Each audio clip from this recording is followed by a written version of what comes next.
De retour au hall de la SIG avec Louise Dambar et Manuela Hachi. Bonjour à toutes les deux. Bonjour. Alors vous êtes actuellement troisième de Ligue 2 féminine avec le même nombre de victoires et de défaites que les deuxièmes, c'est-à-dire 7 victoires pour 2 défaites. Vous attendiez à être dans le top 3 à ce stade-là de la saison, Louise? À ce stade de la saison, non. C'est vrai qu'on a fait un super début de saison.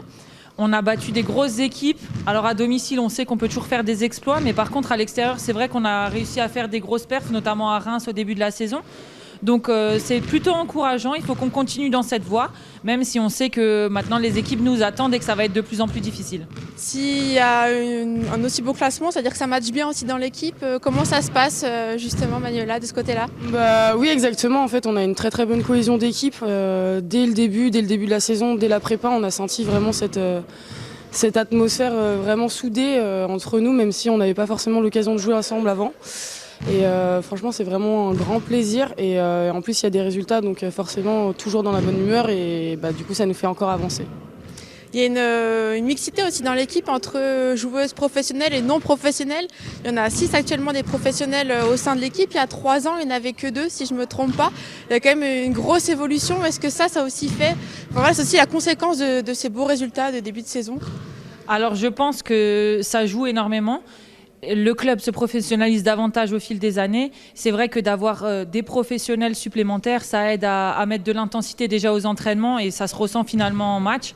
On sait que le championnat devient de plus en plus dense, de plus en plus athlétique, de plus en plus exigeant techniquement. Du coup, on n'a pas le choix que de suivre si on veut avoir des résultats. Ça veut dire que les objectifs, ils ont été aussi revus à la hausse. C'est quoi les ambitions pour cette année? Les ambitions sont à la hausse. Alors, on va faire étape par étape. La première étape, déjà, ça va être de se qualifier en play-off. C'est vraiment un gros point de vue autant avec les joueuses qu'avec les coachs et les dirigeants. Et ensuite, une fois arrivé en play-off, une fois qu'on aura vraiment atteint cet objectif-là, on va essayer de grappiller un petit peu les gros et de leur faire peur, comme on a fait cette saison déjà en ce début de saison. Et voilà. Et à plus long terme, alors c'est quoi? Est-ce qu'il y a un objectif de monter en Ligue féminine? Je vous regarde vous, Louise, parce que vous êtes comment dire, la patronne ici. Ça fait 10 ans que vous êtes chez les seniors à la SIG. Alors peut-être que voilà, vous avez cette vision un petit peu plus globale du club.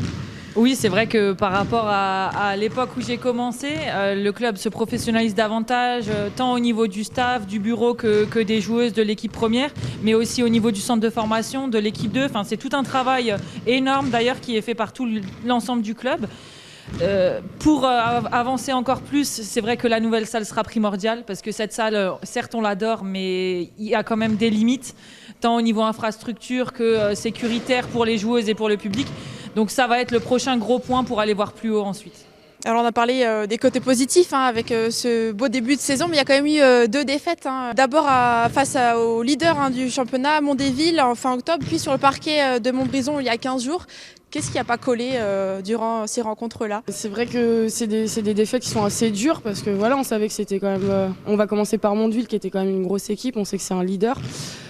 Je pense que voilà, on avait toujours cet acharnement de vouloir faire bien, mais on s'est peut-être un petit peu perdu. Voilà. Et si on reprend la dernière défaite, à Montbrison, on est chez elles, on est pareil dans le même un peu atmosphère, sauf qu'on n'est pas chez nous. Donc elles ont le public derrière elles, et puis on se perd un peu, mais c'est pas négatif en soi. On apprend justement de ces défaites, c'est grâce à ces défaites-là que justement on va pouvoir se reprendre et on espère avoir une victoire ce week-end. Justement, oui, ça commencera ce week-end ici, samedi soir, face à La Tronche-Mélan, donc qui est ex-aequo avec vous en termes de victoire et de défaite. Donc ça va être un gros match. Vous êtes préparés déjà? Vous avez commencé à préparer ce match-là? Alors on a eu de la chance d'avoir un week-end de repos le week-end dernier. Donc oui, on a commencé à préparer. On a 2 semaines de préparation pour ce gros match parce que ça va être un très très gros match.